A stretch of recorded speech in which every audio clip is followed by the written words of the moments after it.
Ladies and gentlemen, on this channel, I cover Magnus Carlsen and Hikaru Nakamura a lot. And that is because they are the top 2 rated chess players in the world and arguably most well known. But sometimes they do things so hilarious and so peculiar that I'm not really sure what to say. So I am going to put up an image on the screen, and then I'm going to let you think about it. This is a photo of Hikaru dressed up in a cowboy outfit next to a horse.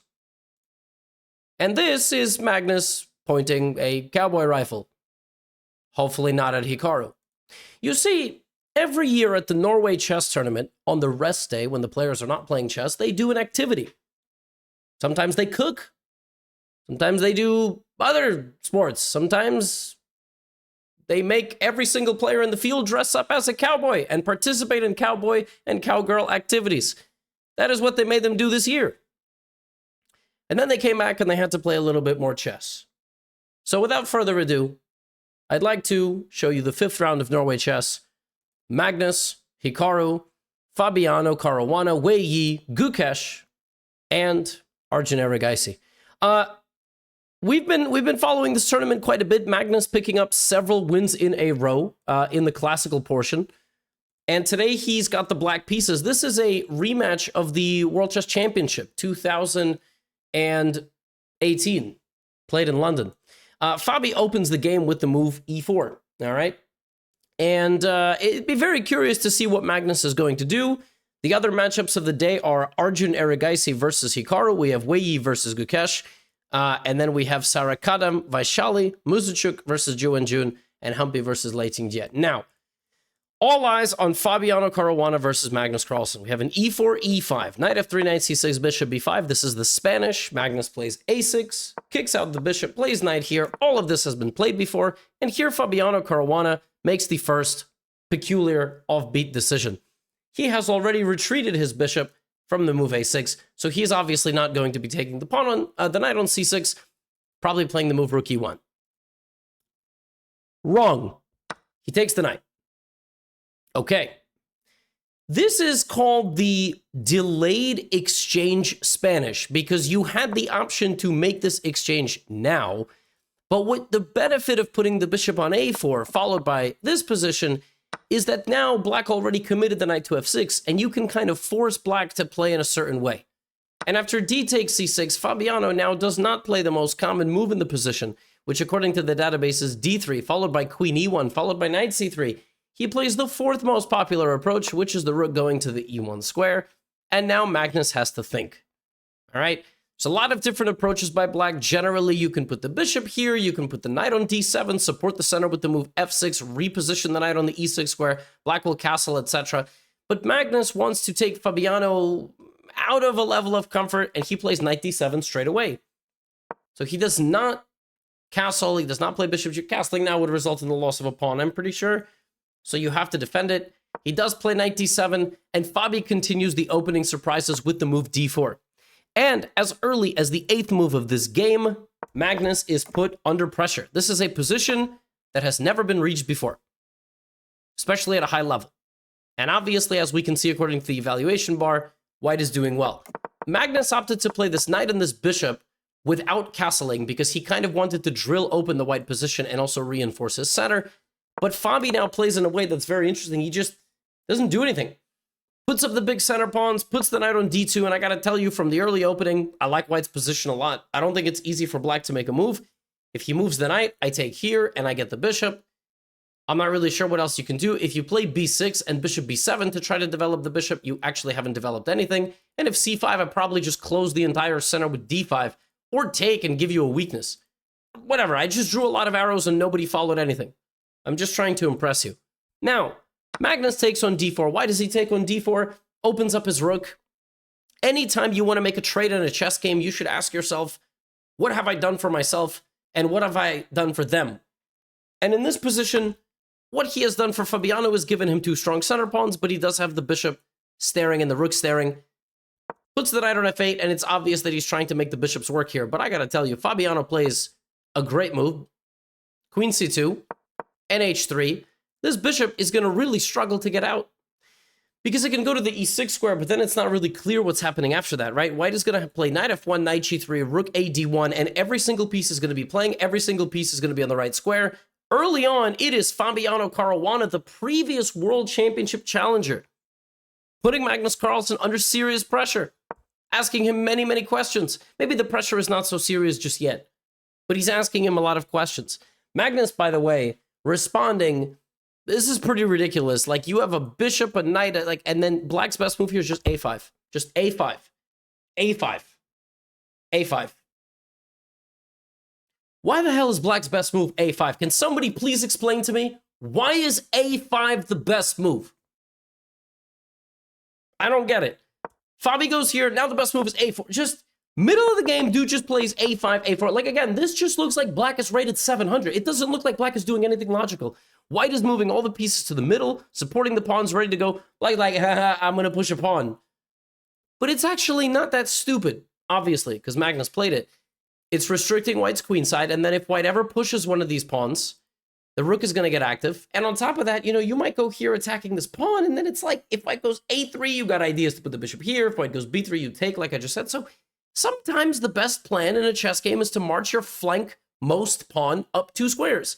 If you try this, you will lose instantly. You will be mated.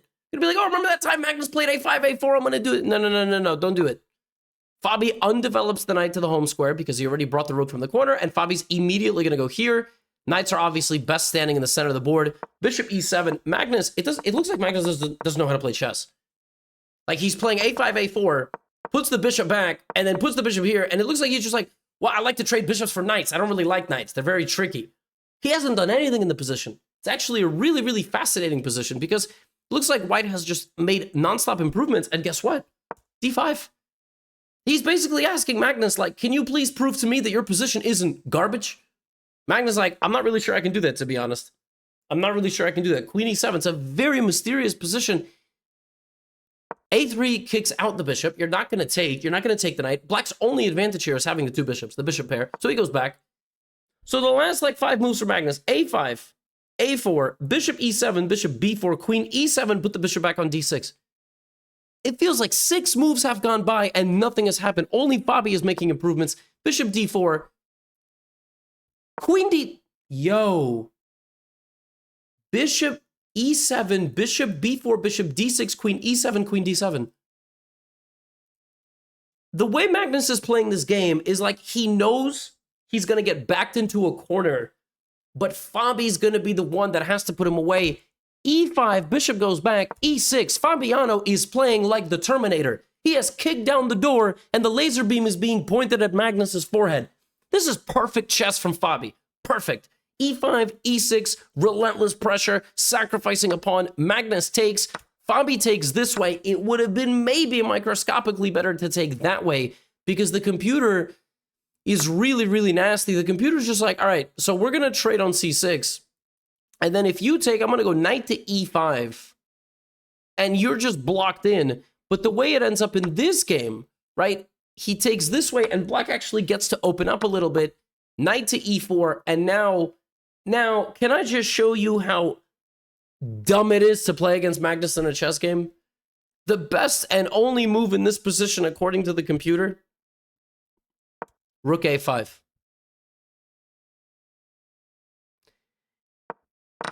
Yo, on move 14, he played a5. On move 15, he played a4. 10 moves later, this man played rook a5. That's the only move. And he got the rook into the game. Unbelievable. I'm flabbergasted. This is a level of chess you and I could not get to if we lived 500 years. He's defending his position and somehow using barely anything. It felt like this game, it was like a boxer who fought with a hand tied behind their back. Despite playing with all of that disadvantage, he's able to clear out the position and seemingly neutralize the advantage. Now, Fabi's got 3 minutes. I mean, he's going to continue to put pressure, you best believe it. Knight c3, queen d7, it's not over, but now you're in an endgame. And I mean, beating Magnus in an endgame with 2.5 minutes on the clock, I'm just not so sure it's that possible. He's coming up with very cunning defensive tricks.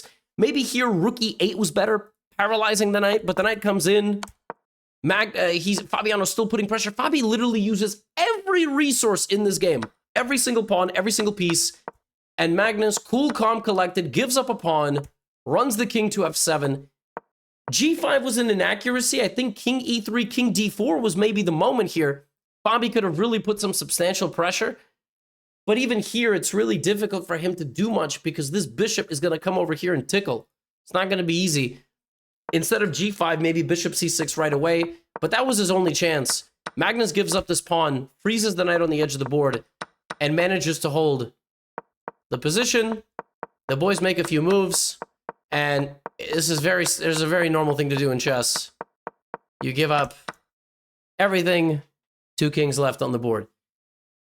I really can't stress this enough. I am amazed that from this position, Magnus moved like 3 pieces. Fabiano literally put all his pieces on the best squares, and even that was not good enough to beat Magnus. Dude, chess sucks, man. Like, especially when you play against this guy. Here's the worst part. You got to play him again. In this tournament, you have Armageddon. So the person who played white gets 10 minutes. If the game ends in a draw, person who played black gets 7. If black makes a draw, black wins. But obviously, black has less time to start. Okay? Well, Magnus is like, hey, I survived the worst of it. Let's go e4, e5 again. Fabiano, true to his name, plays the Italian after playing the Spanish. Knight f6. And Magnus plays bishop c5, followed by d6, h6, a6. This is one of many, many Italians that you can play like this. All of them are waiting moves, but they all have ideas as well. b5, also bringing the bishop back. g5, sometimes a little bit aggressive. a4, remember, Magnus needs to play moves quickly. Queen to e7. And it's clear Magnus has no intention of castling. He could castle, but he's not doing it. He goes queen e7.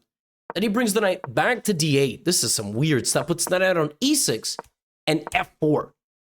I have never seen anybody play an Italian like this. And if you look at the database, there are no games. Now, this position has been reached before.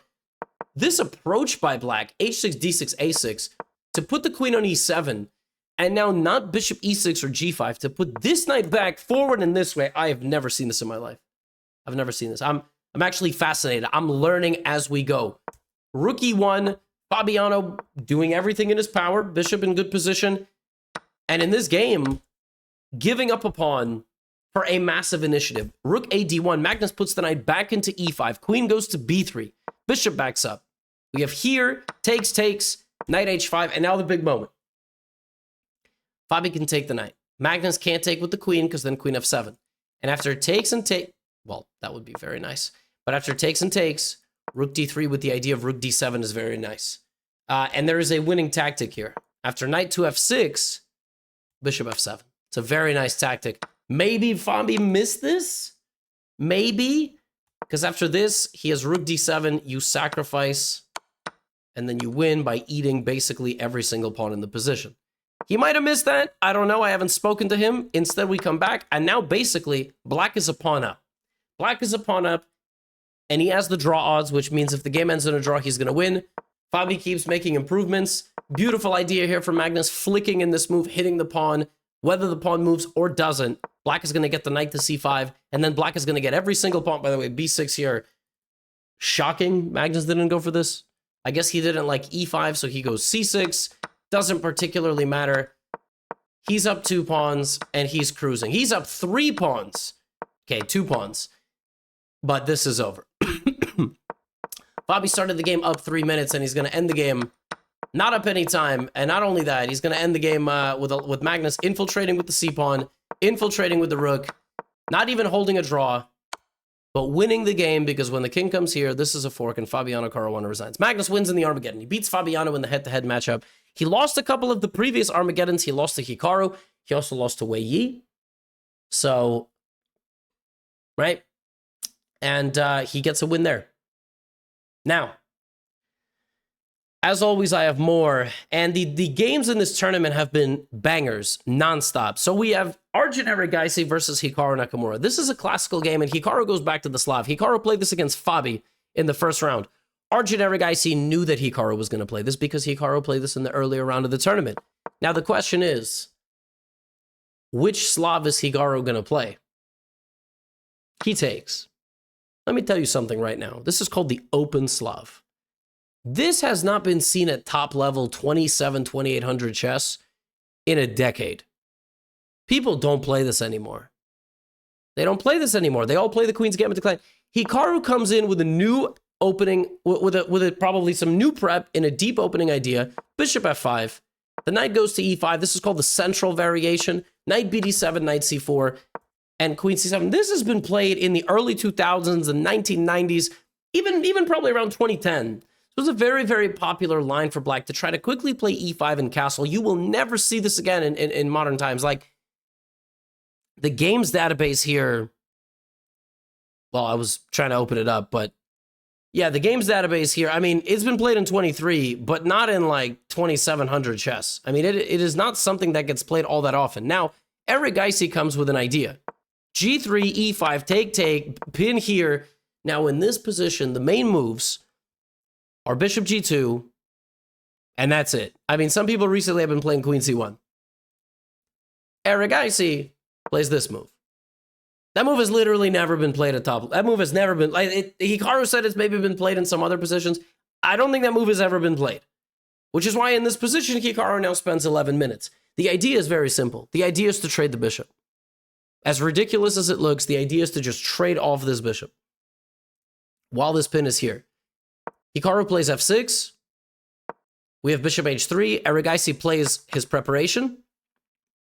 Rook goes to d8. Hikaru handles the opening completely perfectly. Unpins himself, stabilizes the knight. Can we give some credit to this man, Hikaru? In a day and age when classical chess has some weird reputation to be boring because everybody is playing the Berlin or the Queen's Gambit Declined or these openings that like they memorize and kill games, this dude is playing the open Slav, which hasn't been played in years, and he's literally been playing the symmetrical Queen's Gambit. Like, this dude doesn't care, man. This dude is always there to entertain and play great and interesting chess. Now, queen c8. Eric Geisy goes back to d2, and over the next few moves, you really start to wonder why on earth he played h4 in the first place. And Hikaru comes in with the rook, repositions this guy, ready to reposition, I should say, to the b4 square, and just takes over this game. Creates threats here, in the center, and Eric Geisy tries to extinguish the flame. I mean, it looks like his position's pretty good. He's sacrificing a pawn on f2. Hikaru's like, yo, Arjun, I'm just doing great. I'm outplaying you with black. Hikaru's going to win with black again. He beat Fabi with black. He's about to beat Eric Geisy with black. Eric Geisy just gave him a pawn. Knight e4, queen c2. Hikaru is just up a pawn. He has 6 pawns. Eric Geisy only has 5, and not only that, Eric Geisy has 1 less pawn on the queen side. So it's going to turn into a position of a queenside majority where Hikaru's going to try to promote. And this e-pawn, looking a little stupid, has no friends, no effort d-pawns. Hikaru cruising. Knight back to c5. King is moving. His bishop's going to move. His rook is going to move. Eric Geisy doesn't have... It's going to come down to a position where I'm not really sure how you play this. I mean, if knight a4, there's rook a3, but knight a6 here is the computer's choice. Hikaru goes here, though. And after the simple rook d3, suddenly Arjun gets back into the game. Black doesn't have enough time to get everything moving. He moves the knight, but it looks like somehow white has made every improvement, and knight f5 is coming, as well as a5, a6. a5, a6 is going to mess with the integrity of the black pawn structure, and Hikaru is just half a move behind. He plays a6 to prevent a5, a6, but that allows e4, so the knight's not coming to the middle anymore. And now knight f5, and white has gotten totally back into the game. It looks like with black, you want to play rook d8, but you can't, because I take, and then I fork you with my knight.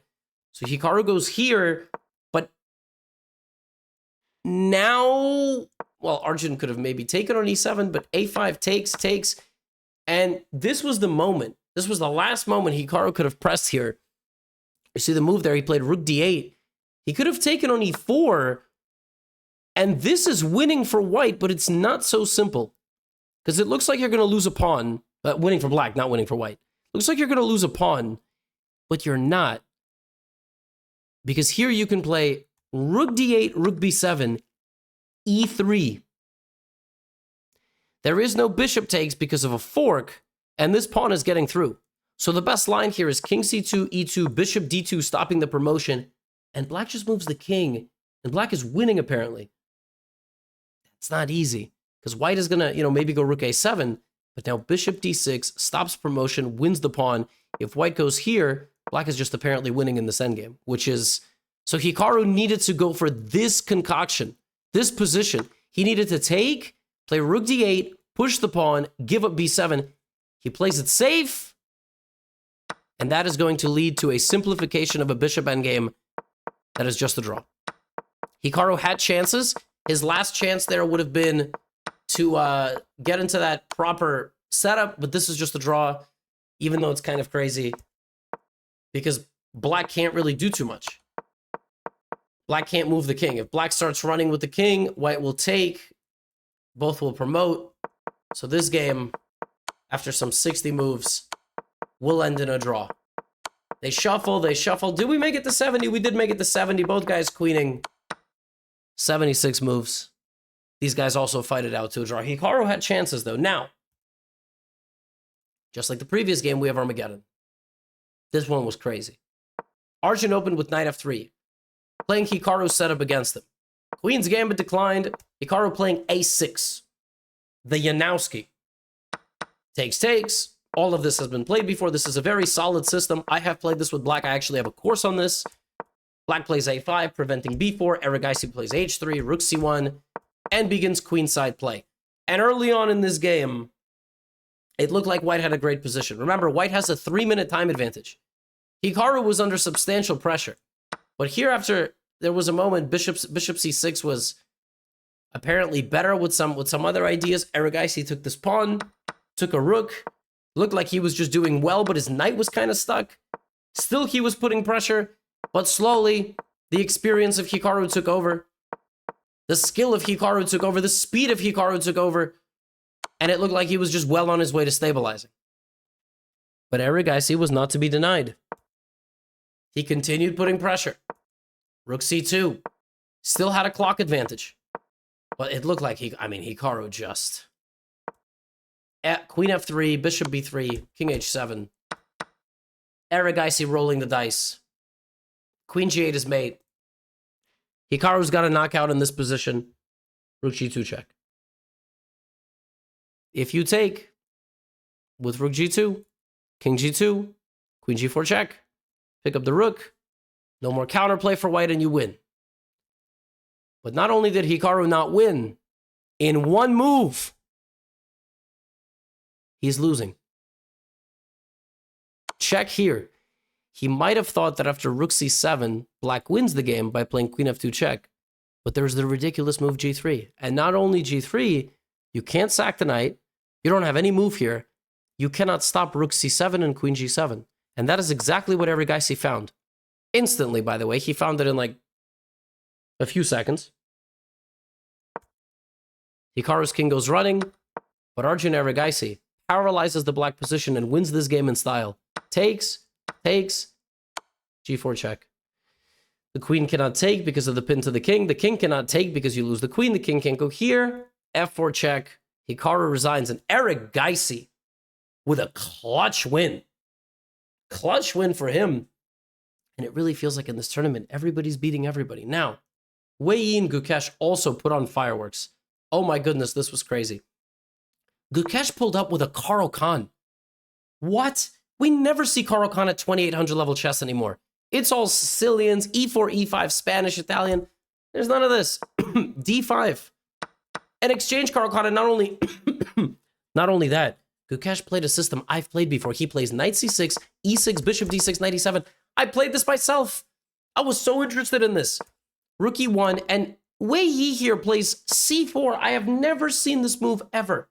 Ever. He understands that black is going to go for some f6, e5. That is why black sets up like this. So he attacks the center right away. Gukesh plays knight b4, spends 19 minutes. That is one of the moves, knight b4. Wei Yi's like, bro, take my bishop. I don't need it.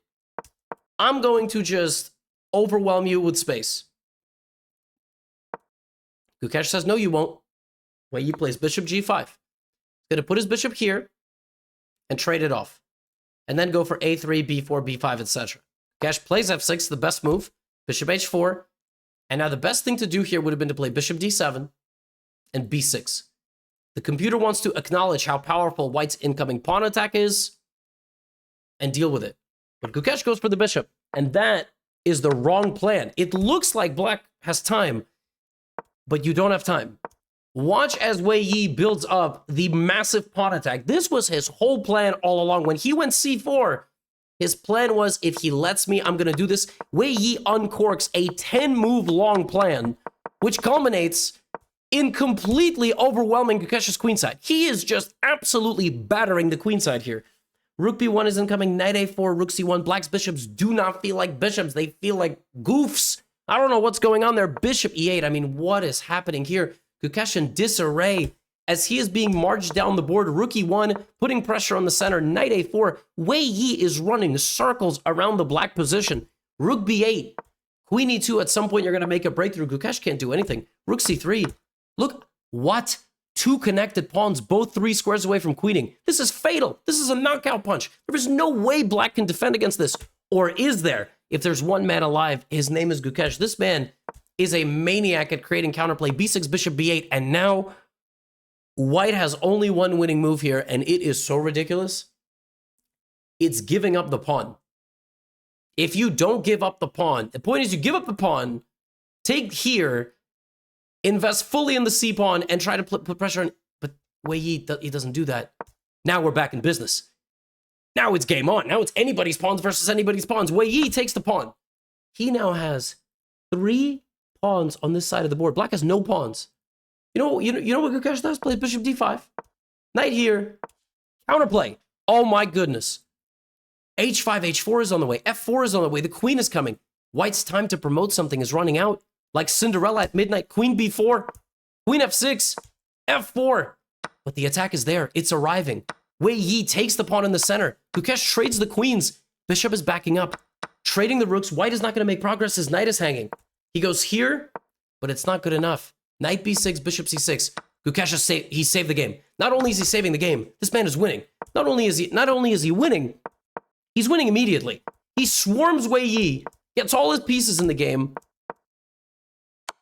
Bishop, but right here was his moment. It was -6. He had 40 seconds on the clock. He needed to go rook c2. Rook c2, and wherever the king moves, one of these bishops comes in and wins the game. He needed to put the king on the back rank, then attack the knights, and attack the king. Instead, he does it like this, and the king is on the second rank. That is the major problem here. The king has time. The knight is able to play defense. He needed to put Wei Yi's king on the back rank. Bishop h3, he's still better, but it's chaos. Not only is it chaos, Wei Yi is back in the game. Wei Yi's king goes running. This is crazy. Wei Yi's king was about to die on the first rank. Man is alive. And before you know it, the game peters out. Both guys with their final pawn. Gonna make a draw probably. Rook b2, knight e3. Oh my goodness, what a game.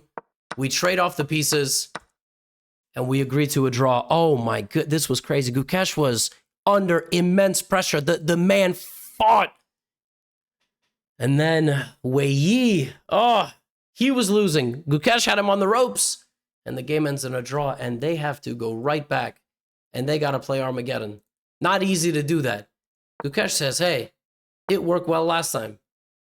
We're about to get the same ass game. This is the same game. But this time we get rook e1. Last game, it was slightly different. Knight g5. What? Rook e1. Instead of c4, knight g5. Wow. Knight f5 from Gukesh. Queen h5. Wei Yi going for mate. Gukesh says no thanks. Nah, really, I'm good. Nah, I'm fine. Wei Yi plays knight e5. Gukesh takes. And he's gonna suffer now. He's gonna suffer now. The best move there might have been king g7. And now Wei Yi's relentless. I mean, he is so good. He's such a good attacker. Stabilizes his position, puts the bishop on the dark square, and just has a great game. Black's position is just too weak. It's what happens when you have to push all the pawns near your king. It's just not going to work well. And now he will have pressure forever. He's going to have 3 minutes extra. and he's going to put pressure forever. Gukesh tries to go for counterplay, but it's just not going to work out. Wei Yi picking up pawns as we go. He's up a pawn. He's going to convert this like his name is Magnus Carlsen, but his name is actually Wei Yi. Clinical. Hits the king. Black has 40 seconds on the clock. Wei Yi's only got a minute, so we get into a little bit of a scramble, but suddenly, watch this. Oops. That's mate. The black king is just mated in the center of the board. Gukesh fought with g3. If rook g3, rook f5 deflects, you win a bishop. Gukesh goes down in Armageddon. Wei Yi gets a much-needed win. Wei Yi has now beaten Magnus Carlsen, Hikaru Nakamura, and Gukesh in Armageddon. This man is a scary, scary man. In Rapid, Wei Yi is Rapid and Blizz. This dude is a killer. Absolute killer. He had a huge chance to win today, by the way. Now, women's. Sarah Kadam versus Vaishali. Sarah Kadam coming off a huge win against Lei Tingjie. I am coming off of being sick for like a week and a half, so you'll have to excuse my voice. Vaishali having a little bit of a tough tournament. She's had some good classical games, but she hasn't been able to put everything together until this game.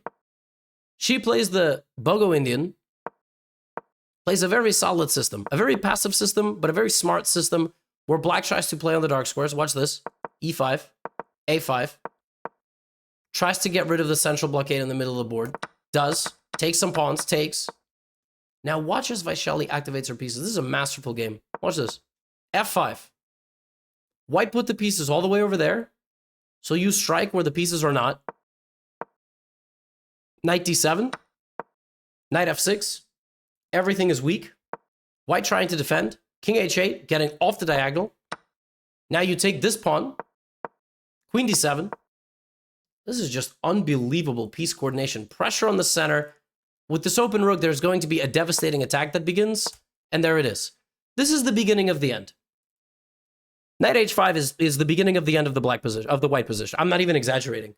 These bishops are never breaking through the center. It's a granite structure in the center of the board. Bishop c4, offering up the bishop. Vaishali says, I don't even want it. You can use that bishop to play defense. Now I'm up a pawn. Now I have the benefits of an attack, and I'm up a pawn. Queen d3, queen f7, queen g6, king h1. Oh my goodness. Removing the knight from the whole position. Look at this. Look at this. Look at this. Vaishali is playing this game, and it looks like when a human plays Stockfish. I mean, it just looks like you booted up Stockfish. You're like, I want to see what it's like to play Stockfish. Knight d5, ruthless. Queen e3. Yo, she's removing the bishop from the defensive mate. She's prying the bishop. She's destroy. This is a game. The knight comes back. This is hit. That's hit. Queen e4 is threatened. The queen goes here. She takes. Queen e4, king g2. White can't move at all. She just makes an improving move. Rook d1, knight e3 check. Disconnects the position completely. I think this is the best game of chess Vaishali has ever played. Ever. Her opponent played well. She played perfectly fine. This was unbelievable positional understanding. Unbelievable. To play e5, then a5, then c6. This was her preparation. This trade into this trade. Knight b6. f5. This was sublime. Sublime understanding. You should study this game. You got to study this game. I might even try to play this opening a little bit with black. To play like this, passive, but then to poke in the center with e4. Just incredible. Unbelievable game. One of the best games I've seen played at like 2,600 feet at level. Just incredible. Now, we will end, of course, with Armageddons, the fun ones, little bit of a Berlin.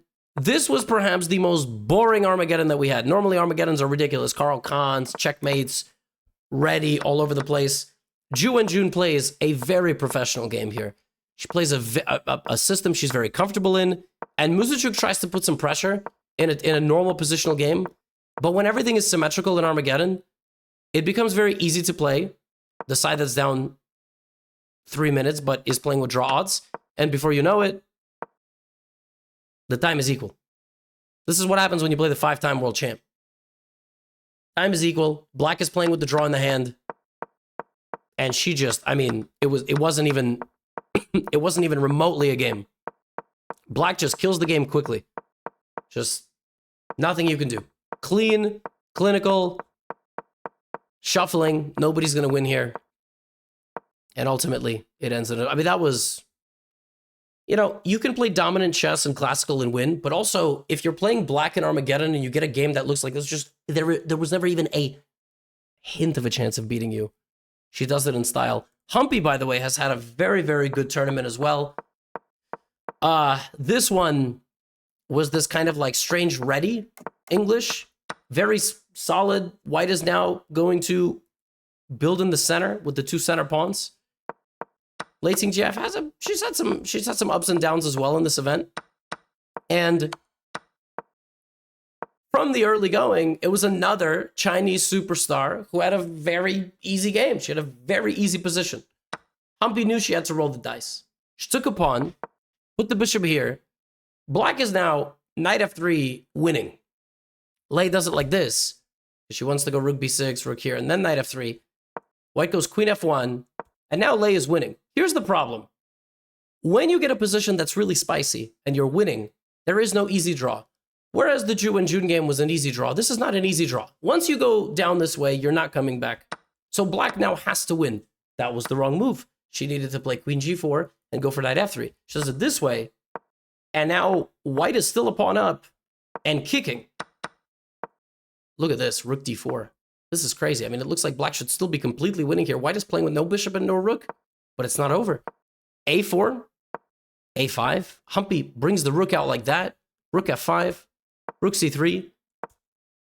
The knight is targeted. Bishop h5 is a threat. Both players under a minute. Anything can happen. Anything does happen. Lei forgets the knight is there. It was not easy to make a move here either. Rook c6. I mean, rook a5 is coming. Black goes here, but the knight falls. And Humpy picking up a win. Look at this. King e8, bishop b5 is just checkmate. King has made it in the center of the board, and Humpy gets a huge win. And with that, let's check out the standings. It's halftime. Everybody has played everybody once. Now everybody will play everybody again. Humpy is winning the tournament. Sarah and Lei tied with 5, but again, one classical win is 3 points. You get up to 8 easily. This is a very close field. From 8.5 to 5. And over here, we have 9.5 to 5.5. So Magnus in first by 1.5. He's close to running away with it if he doesn't lose another game.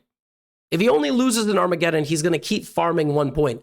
Somebody has to win in Classical. If he wins in Classical against Gukesh, for example, it's going to be really tough. Gukesh and Wei Yi are in last place, but again, a win gets them into second in Classical. So anything to play for, very complicated. And I'll see you for round number 6. We have Magnus Gukesh coming up, the rematch. Now get out of here.